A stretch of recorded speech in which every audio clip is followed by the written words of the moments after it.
Hello everyone, welcome back to Om classes. Last class में हमने देखा था ट्रांसक्रिप्शन इन प्रोकारियोट्स। ठीक है, आज हम पढ़ेंगे ट्रांसक्रिप्शन इन यूकारियोट्स।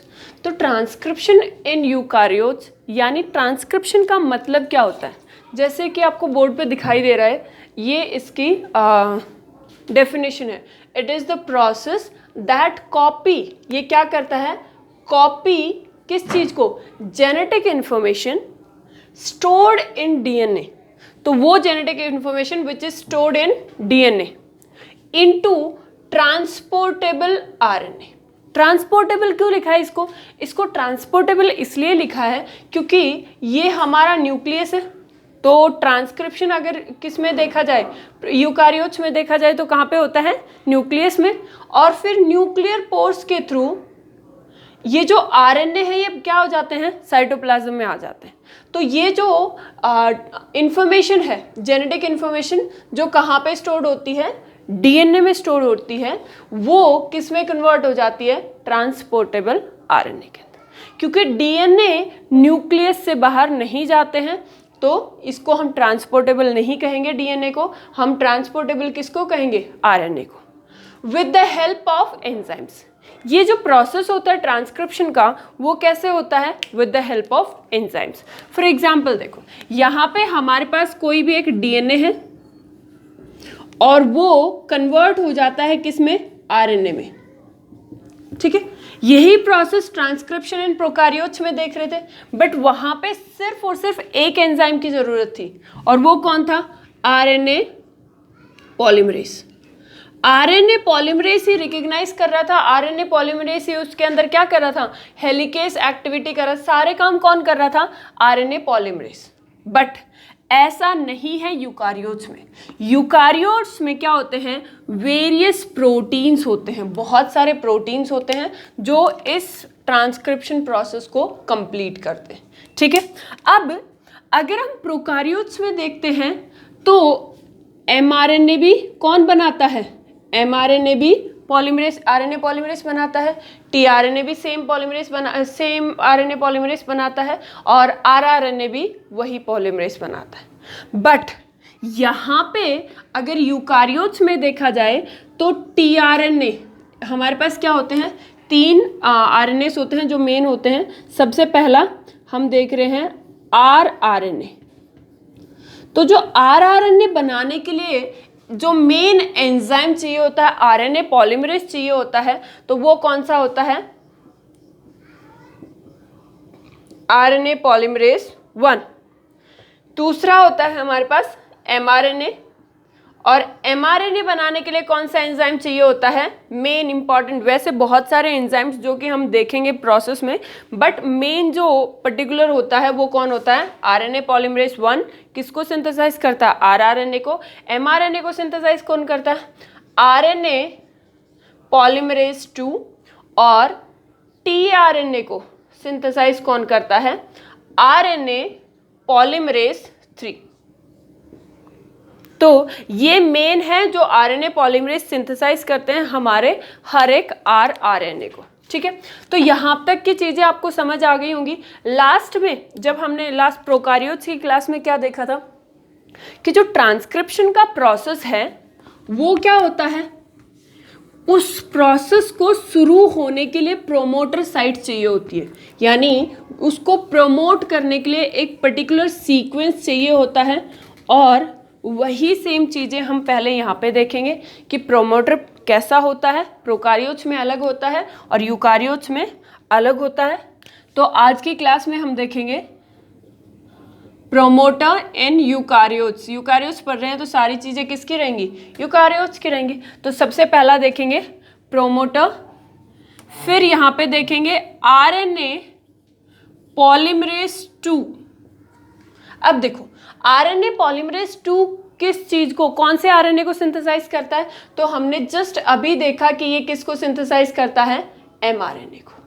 हमारे सिलेबस में सिर्फ और सिर्फ कौन सा होता है, एमआरएनए होता है, बट टीआरएनए का और आरआरएनए का थोड़ा सा फॉर्मेशन, मतलब किस तरीके से फॉर्म होते हैं वो चीज़ हम पढ़ते हैं, जो कि हम बाद में पढ़ेंगे।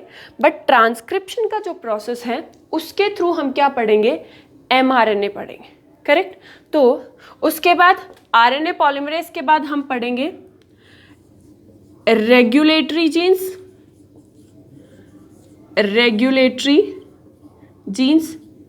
और रेगुलेटरी जीन्स के बाद हम पढ़ेंगे जो प्रोसेस होता है, स्टेप्स इन्वॉल्व्ड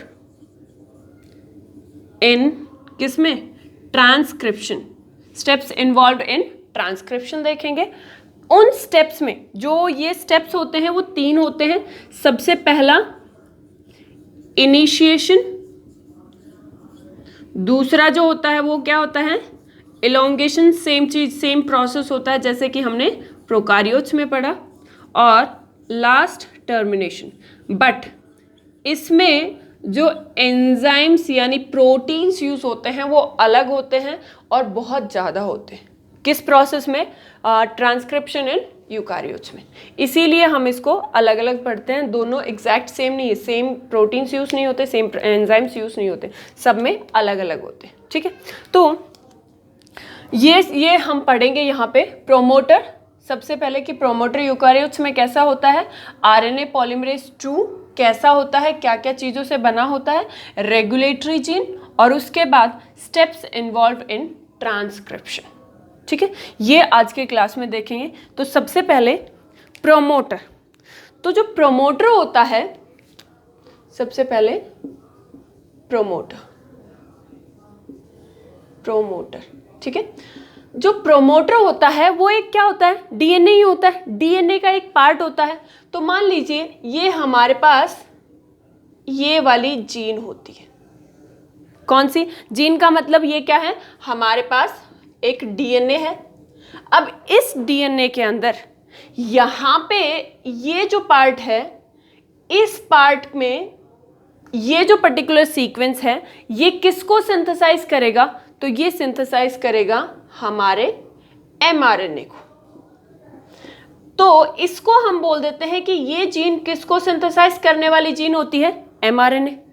अब उससे पहले क्या होता है, कुछ सीक्वेंस प्रेजेंट होते हैं जो इस प्रोसेस को शुरू करने में हेल्प करते हैं। अगर वो सीक्वेंस यानी जो वो सीक्वेंस कौन से होते हैं, प्रोमोटर, अगर ये नहीं होंगे तो ट्रांसक्रिप्शन का प्रोसेस शुरू नहीं होगा।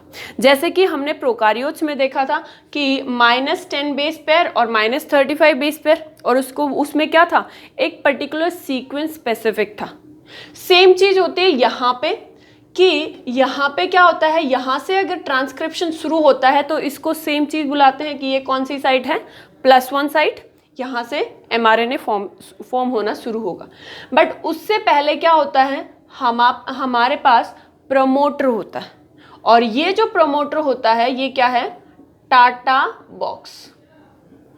बॉक्स। सीक्वेंस कैसा होता है, TAT।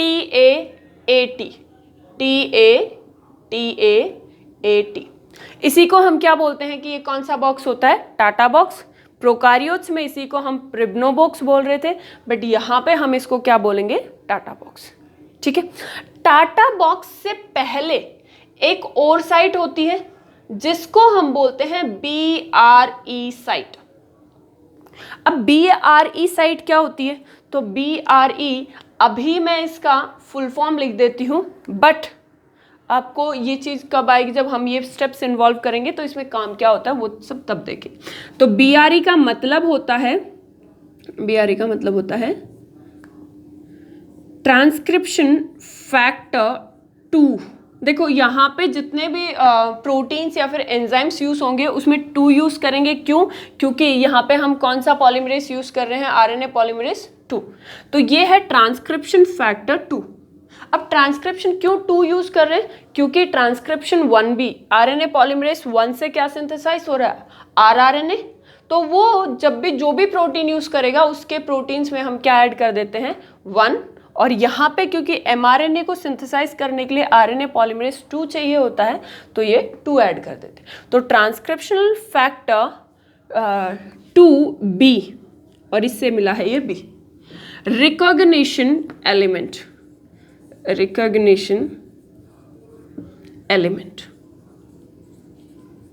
ठीक है। और इससे पहले यहाँ पे होती हैं, ये जो रिकग्नाइज करता है उसके यहाँ पे ही होती हैं जीन, जो रेगुलेटरी जीन्स को बाइंड करने की जगह। तो यहाँ पे अभी के लिए लिख रही हूँ मैं ATF, जो ह्यूमन बींग्स में होती है। बट ये कौन सी जीन होती है? ये होती है रेगुलेटरी बाइंडिंग, फैक्टर यानी किसकी बात हो रही है? एंजाइम्स यानी किसकी बात हो रही है? प्रोटीन्स की। रेगुलेटरी फैक्टर बाइंडिंग साइट, ठीक है। और ये तो है ही हमारा टाटा बॉक्स, जहाँ पे कौन आके बाइंड करेगा? RNA और ये सब चीज़ें आके बाइंड करेंगी। और ये है हमारे पास क्या चीज़ है? इनिशिएटर। इसको हम क्या बोलते हैं? इनिशिएटर। तो जो इनिशिएटर होगा वो क्या करेगा? वो पर्टिकुलर प्रोसेस को शुरू करेगा। इनिशिएटर के बाद होता है MTE। और MTE क्या होती है? देखो, फंक्शंस पढ़ेंगे जब इनिशिएशन का प्रोसेस शुरू होगा तब। और ये ट्रांसक्रिप्शन जैसे जैसे स्टेप्स इन्वॉल्व होंगे, कहाँ पे कौन सी चीज़ क्या काम कर रही है वो चीज़ हम देखेंगे। बट अभी हम क्या देख रहे हैं? प्रमोटर पे क्या क्या चीज़ें प्रेजेंट होती हैं और जो ट्रांसक्रिप्शन का प्रोसेस होता है उस पर क्या क्या चीज़ें प्रेजेंट होती हैं, ठीक है।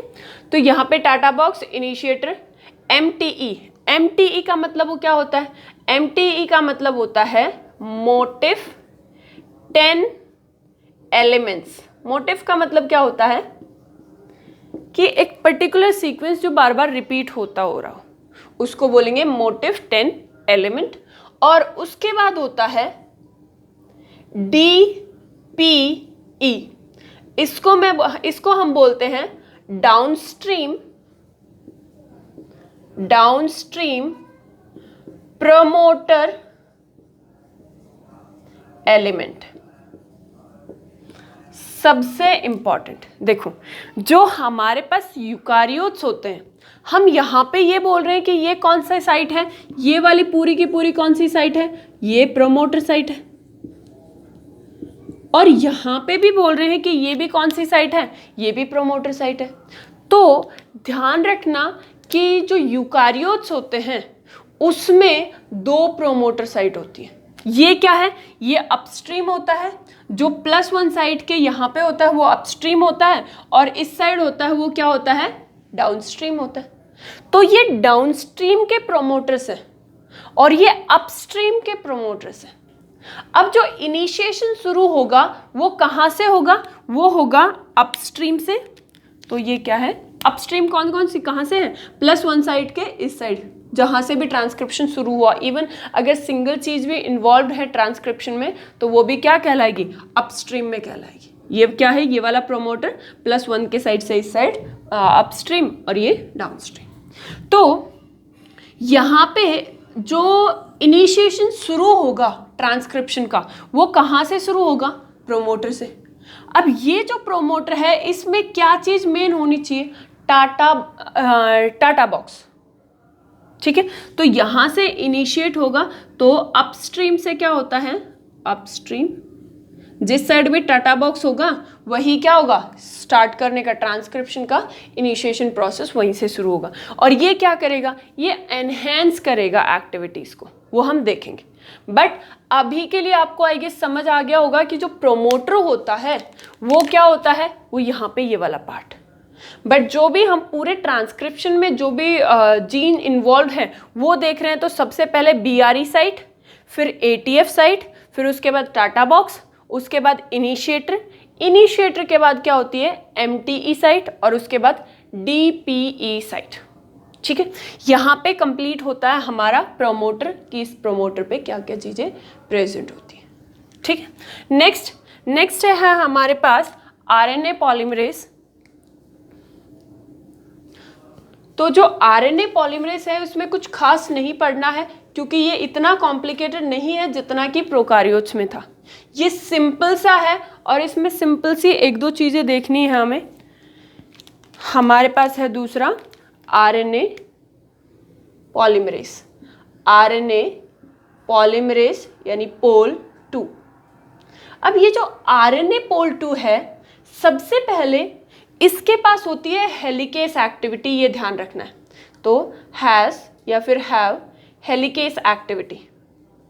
हेलिकेस का मतलब ये क्या करेगी, हाइड्रोजन बॉन्ड्स को तोड़ने की एबिलिटी रखती है।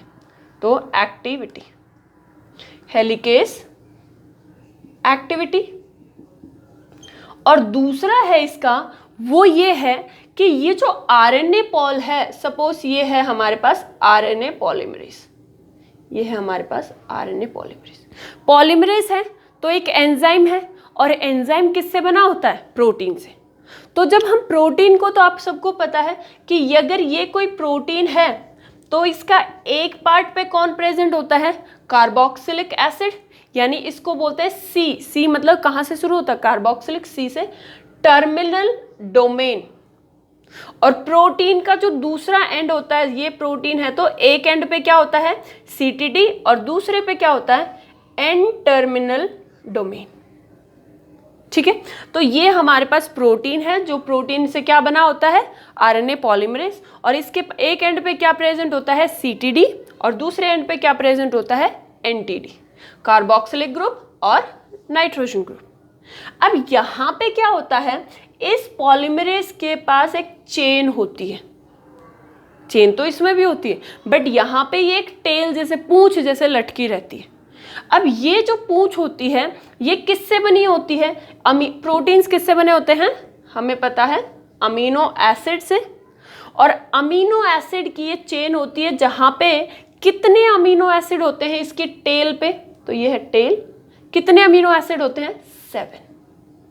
तो यहाँ पे आपको दो चीज ध्यान रखनी है, RNA पॉलीमरेज के पास हेलिकेस एक्टिविटी होती है, दूसरा इसके C टर्मिनल एंड पे, तो एट CTD, कैसे यहाँ पे लिख देती हूँ, एट CTD, यानी इसके कौन से, ये क्या होती, कार्बोक्सिलिक टर्मिनल डोमेन पे क्या प्रेजेंट होती है, तो इसके CTD पे प्रेजेंट होती है एक हेप्टापेप्टाइड टेल। और ये जो हेप्टापेप्टाइड टेल है, ये यहाँ से शुरू कर रही हूँ, तो यहाँ पे क्या होती है, Y अमीनो एसिड्स होते हैं, ये आपने पढ़ा होगा, अमीनो एसिड YSPTSPS, कितने अमीनो एसिड्स हैं, 7। और यही चेन कहाँ पे प्रेजेंट होती है, यहाँ पे। तो ये कहाँ से, YSPTSPS,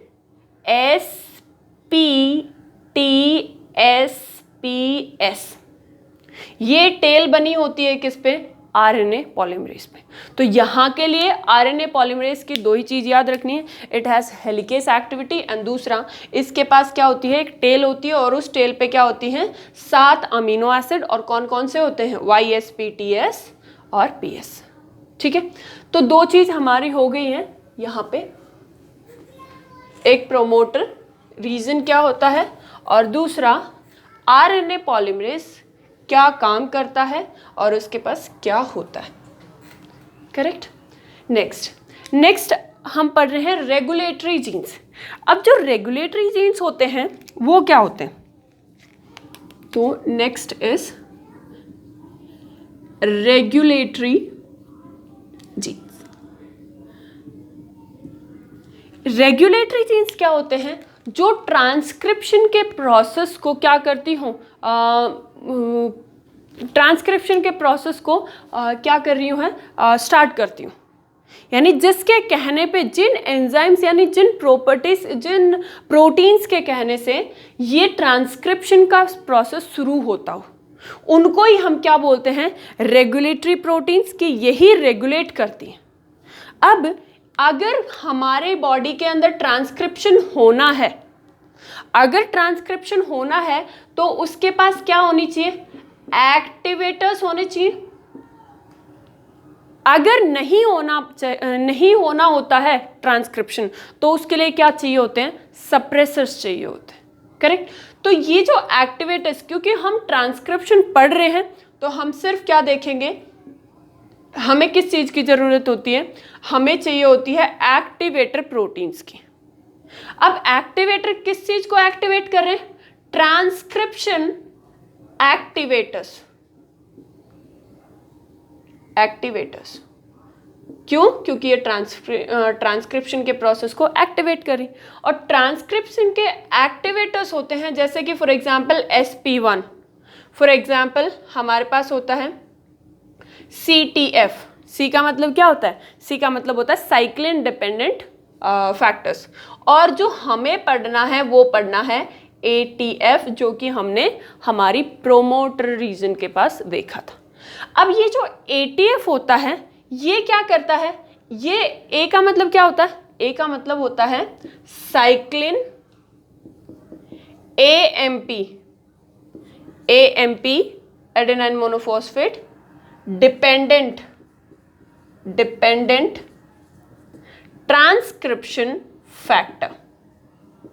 अब ये जो होते हैं ना, ये अलग अलग ऑर्गेनिजम्स के अंदर, अलग अलग जानवरों के अंदर अलग अलग होते हैं। जैसे कि फॉर एग्जांपल ह्यूमन बींग्स में क्या होते हैं? ATF होते हैं। ATF क्या होते हैं? Cyclin AMP dependent transcriptional factors. अब ये जो रेगुलेटरी जीन्स होती हैं, अगर ये चीज ये प्रेजेंट है तो ही ट्रांसक्रिप्शन का प्रोसेस शुरू होगा।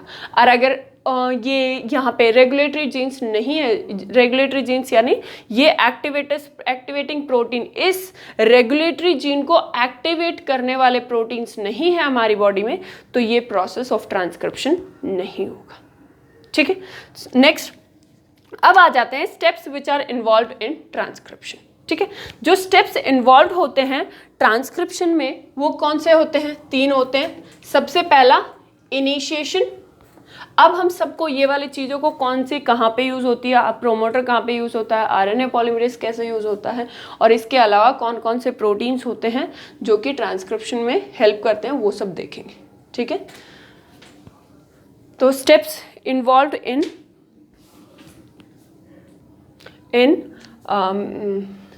Initiation, elongation and termination. तो ये 3 प्रोसेस में हम इस पूरे को कंप्लीट करेंगे। अभी तक हमने कंप्लीट कर लिया है जो प्रोसेस इसका होता है, उसका बेस तैयार कर लिया है। नेक्स्ट क्लास में हम पढ़ेंगे इनिशिएशन, फिर एक क्लास में पढ़ेंगे एलोंगेशन, और उसके नेक्स्ट क्लास में हम पढ़ेंगे टर्मिनेशन। Thank you.